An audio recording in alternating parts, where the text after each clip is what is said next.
Assalamualaikum warahmatullahi wabarakatuh. Shalom, Om Swastiastu, Namo Buddhaya, salam kebajikan untuk kita semua. Pertama-tama izinkan saya untuk memperkenalkan diri terlebih dahulu. Nama saya Arpaneno dengan NIM 205220164. Saya mahasiswa semester 3 Fakultas Hukum Universitas Tarumanegara. Pada kesempatan kali ini saya membuat video mengenai pembelajaran yang saat ini sedang saya ampu, yaitu mata kuliah Kapita Selekta Hukum Pidana, itu dengan dosen Bapak Dr. Heri Firmansyah, SH.MU, MPA. Pada kesempatan kali ini saya membuat video pembelajaran dengan metode mengundang pihak luar untuk mendengarkan, menyimak, dan kalau bisa bertanya mengenai pemaparan dua materi yang akan saya sampaikan, yaitu mengenai kebijakan lapas dan juga rutan, serta hukuman pidana mati atau capital punishment yang ada di Indonesia. Serta saya akan memberikan dasar hukum, contoh atau kasus sebagai bentuk pemenuhan kewajiban saya dalam mengikuti ujian tengah semester oleh Bapak Dr. Heri Firmansyah. Untuk itu tanpa berlama-lama mari kita masuk ke pembahasan yang pertama, mengenai tentang lapas dan juga rutan. Nah, kalau kita lihat di foto yang ada di layar seperti ini, kalau kita bisa lihat, perhatikan ini gambar di sebelah kiri ini merupakan gambar lapas yang ada di Indonesia, sedangkan gambar di sebelah kanan itu merupakan rutan yang ada di Indonesia. Nah, kalau kalian perhatikan nih, bagi yang belum tahu, apa sih itu kepanjangan dari lapas? Lapas itu adalah lembaga pemasyarakatan, sedangkan yang kedua itu rutan, kepanjangan dari rumah tahanan. Nah, misalnya kita belum paham atau masih bingung bedanya nih. Nah, kalau lapas itu diperuntukkan bagi seseorang yang memang sudah diputus bersalah oleh pihak pengadilan. Karena si narapidana ini bisa dikatakan dia melakukan suatu kesalahan atau suatu tindak pidana. Sedangkan rutan merupakan suatu tempat yang mana diperuntukkan kepada setiap mereka yang memang masih berada dalam proses pengadilan. Selanjutnya teman-teman, kita akan membahas apa sih pengertian dan juga definisi dari lapas dan juga rutan. Oke, jadi kita ketahui lapas itu merupakan suatu tempat untuk melaksanakan pembinaan bagi para narapidana dan anak didik pemasyarakatan. Sedangkan rutan itu adalah tempat untuk menempatkan tersangka atau terdakwa oleh penyidik, penuntut umum, ataupun oleh hakim dengan penetapannya untuk kepentingan penyidikan, penuntutan, dan untuk kepentingan pemeriksaan sidang.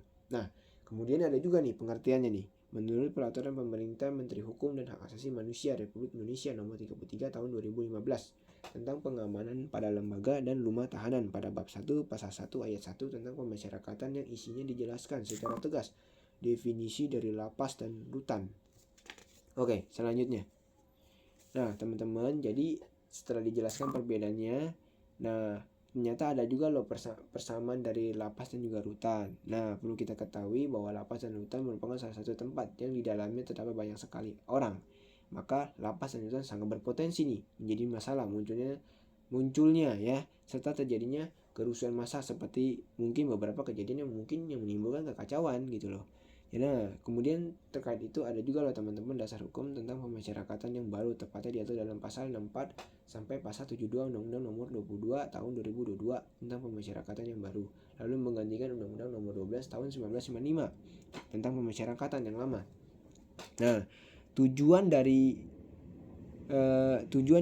Undang-Undang Nomor 22 Tahun 2022 tentang pemasyarakatan ini yang baru ini punya tujuan, yaitu agar warga binaan pemasyarakatan ini dapat menyadari kesalahannya, kemudian dia memperbaiki dirinya serta ia tidak mengulangi perbuatan tindak pidananya lagi, sehingga dia dapat diterima oleh lingkungan masyarakat dan juga aktif berperan untuk dalam proses pembangunan dan juga dapat hidup secara wajar sebagai warga yang baik dan juga bertanggung jawab.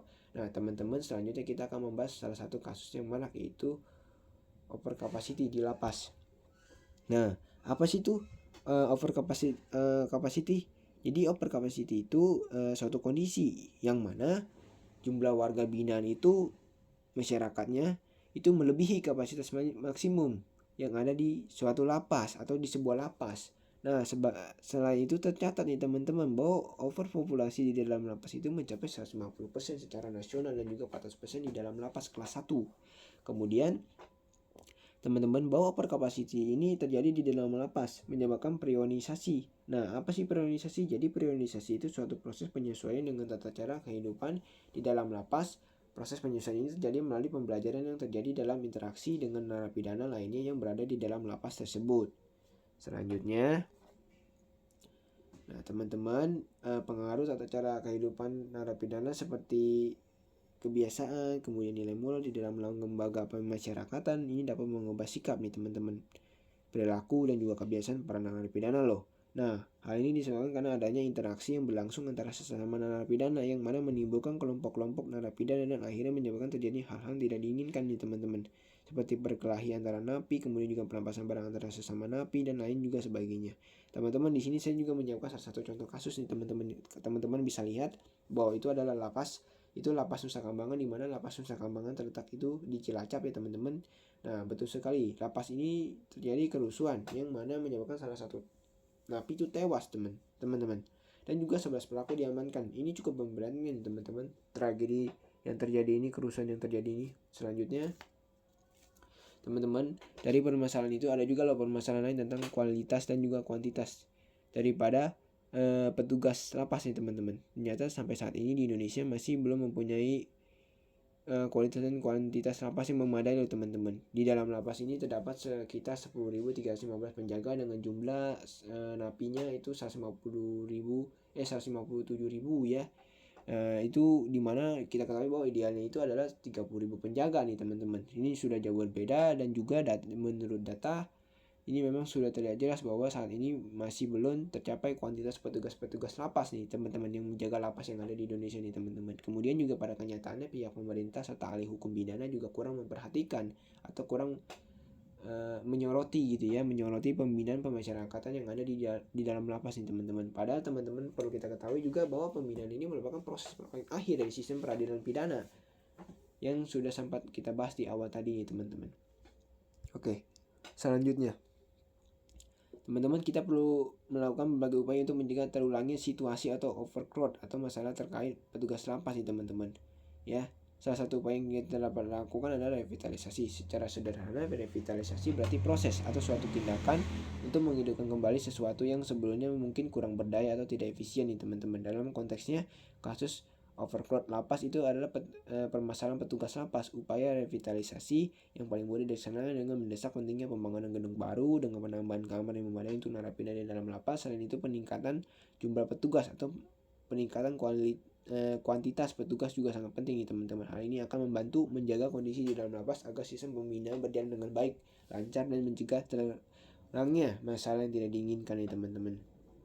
Jadi begitulah yang dapat saya sampaikan mengenai materi tentang lapas dan juga rutan. Sekiranya materi ini dapat bermanfaat bagi teman-teman semua, dan tanpa berlama-lama lagi kita akan langsung lanjut ya membahas materi yang kedua nih teman-teman. Nah, maaf tadi ini nggak ke ini. Nah, pidana mati teman-teman. Ya, seperti kalian lihat di foto ini merupakan salah satu bentuk pidana mati nih teman-teman, atau capital punishment nih teman-teman. Jadi untuk itu kita perlu tahu apa sih itu arti dari pidana mati. Jadi menurut menurut Rosen Saleh, dia mengatakan bahwa pidana mati merupakan jenis pidana yang terberat menurut hukum positif kita nih teman-teman. Lalu di Indonesia sendiri, apakah hukuman pidana mati itu masih berlaku? Jadi pidana mati itu terletak pada dasarnya ini teman-teman. Kita ketahui terdapat dalam kitab undang-undang pidana yang berlaku di Indonesia teman-teman. Jadi pada dasarnya dalam pasal 10 KUHP terdapat dua jenis pidana nih teman-teman, pidana pokok dan juga aturan tambahan. Untuk pidana pokok sendiri terdapat 5 nih teman-teman, yaitu pidana mati, pidana penjara, pidana kurungan, pidana bersyarat, dan juga pidana denda. Jadi ada 5. Sedangkan untuk pidana tambahannya itu adalah pencabutan hak-hak tertentu, perampasan barang-barang tertentu, serta pengumuman putusan hakim. Nah, selanjutnya di teman-teman, di dalam pengaturan pidana mati di KUHP juga dan di luar KUHP nih teman-teman. Jadi itu diatur satu, maka terhadap presiden dan wakil presiden pasalnya diatur pasal 104, membujuk negara asing berperang pasal 111 ayat 2, 3 membantu musuh waktu berperang pasal 124 ayat 1, menyebabkan huru hara pasal 124 bis, maka terhadap raja atau kepala negara sahabat pasal 140 ayat 3, pembunuhan berencana pasal 340, pencurian dengan kekerasan pasal 365 ayat 4, pembajakan di laut di pesisir ya. Jadi bacanya pasal 444. Dan kemudian di luar KUHP, Undang-Undang Nomor 35 Tahun 2009 tentang tindak pidana narkotika, Undang-Undang Nomor 31 Tahun 1999, Junto atau singkat JO, Undang-Undang Nomor 20 Tahun 2001 tentang pemberantasan tindak pidana korupsi, dan Undang-Undang Nomor 26 Tahun 2006 tentang tindak pidana terhadap hak asasi manusia. Oke, selanjutnya Nah, teman-teman, kita akan membahas mengenai pandangan pertama nih, kelompok pro. Ada beberapa ahli yang menyampaikan. Pertama adalah Lombroso dan juga Goro ya. Maaf teman-teman. Mereka membela hukuman mati nih teman-teman. Jadi mengapa hal ini bisa terjadi? Hal ini dikarenakan pidana mati ini merupakan alat yang mutlak yang mana harus ada pada masyarakat untuk dapat melenyapkan individu yang tidak dapat diperbaiki nih teman-teman. Nah, kemudian menurut pandangan yang kedua, pendapat dari H.G. Rambunet ini menyatakan bahwa tugas pemerintah itu untuk mempertahankan ketertiban umum, di mana mempertahankan ketertiban dilakukan di mana apabila terjadi suatu kejahatan dilakukan dirasa sudah sangat merugikan terhadap kepentingan pemerintah nih teman-teman. Selanjutnya, yang kedua kita akan membahas mengenai pandangan kelompok kontra dari pidana mati, yaitu pandangan dari ahli bernama Beccaria teman-teman. Di mana Beccaria menentang terjadi pidana mati karena pidana mati itu bertentangan dengan kodrat sosial. Dia mengatakan seperti itu teman-teman, karena hidup ini tidak dapat dihilangkan dengan sesuatu yang legal gitu loh. Nah, selanjutnya nih teman-teman, yang terakhir dapat saya sampaikan bahwa narapidana juga manusia nih teman-teman.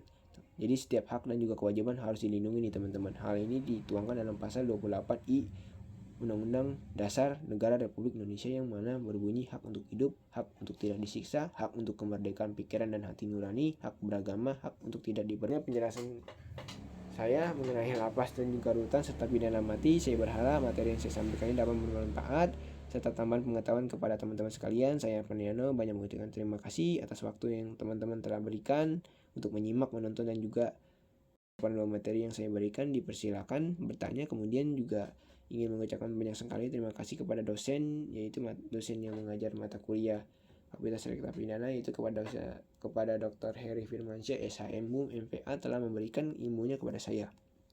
Saya juga mohon maaf apabila terdapat salah kata dan perbuatan dalam menyampaikan bahasa atau materi yang saya sampaikan.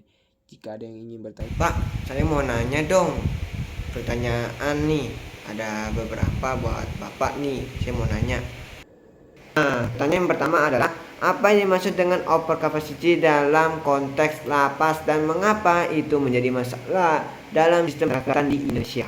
Dan yang kedua adalah, di dalam pidana mati itu ada aturan tambahan. Nah, saya mau tanya mengenai pencabutan hak tertentu. Dan yang ketiga, yaitu di dalam pidana mati itu ada aturan tambahan. Nah, saya mau tanya mengenai pencabutan hak tertentu.